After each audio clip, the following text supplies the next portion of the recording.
All right, that was Khalid Talk. I work very hard to control the environment I work in comedically. I only work where I want to work and who I want to work for. I want to work with. I don't work because that is a very precious place to me. I've been offered a gig, a couple of gigs, 3 or 4 gigs to work with Monique in LA, in Brooklyn, in Houston, and I turned them down because I didn't think it would work. So after talking to a lot of people, and one of the very people in this room about how things are different, 2 of the very people in this room, as a matter of fact, and how things are different, and look at how things are coming around, I decided it would be wrong for me not to give somebody a chance based on things that they'd never done to me. That would have been wrong to me. And when she talks, she goes on her diatribe and she talks about me having my feet under her table. That was at her invitation. I was doing a gig in Greenbelt, Maryland. She lived in Baltimore. She was having a fight party. It was, I think, Evander Holyfield and Mike Tyson. And sure enough, I came to her table at her invitation. And it was a wonderful time. As a matter of fact, it was based on that interaction, along with talking to people, I decided that I would do these gigs. I decided I would do it. And now I know what Tyler Perry knows. I know what Lee Daniels knows. I know what Oprah knows. I know what Steve Harvey knows. I know what Charlamagne the God knows. I know what Netflix knows. Saying yes to Monique is an occupational hazard. Now, we're playing a gig in Detroit this weekend. I know I'm going on at 9:45. I leave the hotel. I get there around 9. Monique had just gotten there. She's supposed to be there at 8:40. She had just gotten there, gone at 8:40. She got there at 8:38. What Monique was trying to do was to slow walk the show. She didn't end up getting on for 30 minutes. The oldest trick in the world is, if I want to change the order and I don't have merit, I'll try to make people wait so long that everybody gets nervous and go, please, just go on so we can avoid a conflict. That didn't happen. Monique got on stage. Monique actually felt like she had merit. She would have done 1 of 3 things. Either she would have took it up with the promoter, and she did, and the promoter said, we're going on, and whether you go on or not, that's a different thing. You would have not done it, but she knew she had to get on stage, or she would have been in breach of contract, or she would have come to talk to me.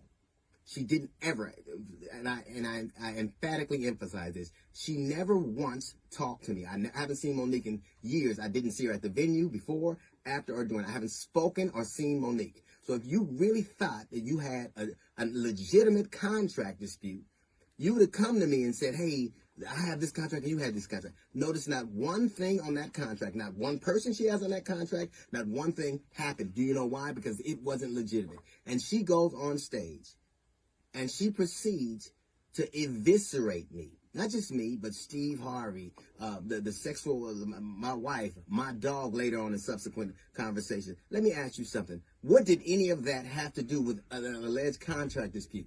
What did Steve Harvey have to do with your contract? What did I have to do with your contract? What did my dog have to do with your contract? What does my wife have to do with your contract?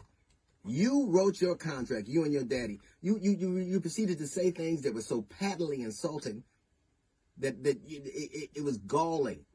It was galling. You asked in subsequent conversations why I have a dog, a support dog. What kind of person has a support dog? I have that dog because my father died. My children and family decided they would get a dog from where he was from, and I named the dog after my father. I don't have a dog to keep people away from me. I have a dog so I have my father with me all the time. That is an act of love which you know very little about. You proceeded to assault my sexuality. You have the temerity to assault someone's sexuality, a man's sexuality, given who you lay next to? None of that had anything to do with alleged contract dispute. You could have taken that up with a lawyer. You would have gotten out. You could have not gone on stage, but you knew you didn't have a valid contract. And you do what you always have done. You tried to weaponize black femininity. You tried to turn that audience against me. You tried to burn everything down. Like you do all the time. Who calls Netflix and thinks I can get $10 million because I did the Queens of Comedy? Who thinks you can get on stage and still live off that? I was a king of comedy. You never hear me talking about it because in this business, like any other, it isn't what you have done, it's what you do. That show was one I signed on to do. I made the quintessential mistake, the horrible mistake that like Tyler Perry, like Lee Daniels, like Oprah, like all these people of saying yes to you. And it is an occupational hazard. It is my fault. I have learned my lesson. You didn't just, and the thing that bothers me the most, isn't the things that you said, because I know who I am and I know what I do. And I have a pristine reputation. And everybody who knows me know what I'm about. It's this whole, my dear, my babies, I love you for real, which is so transparently false, it is ridiculous. But the thing that was really the most annoying, the thing that was really the most bothersome, is after a terrible couple of weeks where people were being slain in Buffalo, where people were being slain, kids are getting slain in school, and people had come to a comedy show to get away from all of their problems, you besieged them with yours. The one contract that isn't in dispute is the one that the audience had with us to entertain them. But every single time, more and more, you spend half of your time talking about your grievances and what you didn't get and who did this to you.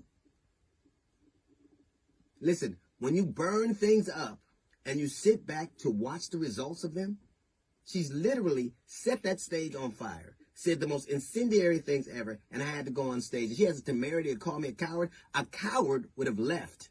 A coward would have said, I can't go. You didn't even want to go on when you had a contract that you knew that not to be true. You made up this whole narrative that you knew not to be true, and you played that out in front of the audience. And then I had to go on behind you. And you know what you did? You sat back and you tried to watch your damage.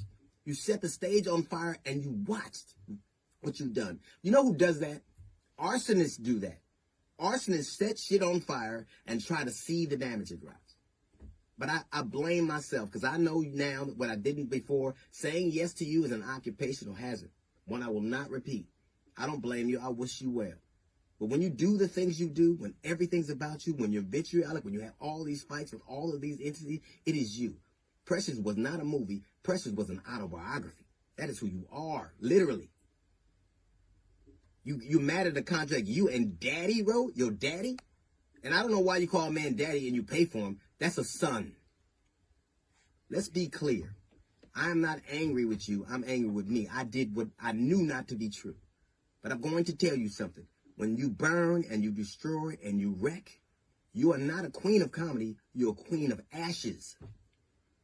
Now, I'm going to go back to work, and you get back to your kingdom of smoke. That's a little note from the GED section. We got the Jazz Report coming up in 15 minutes. It's the DL Hughley Show.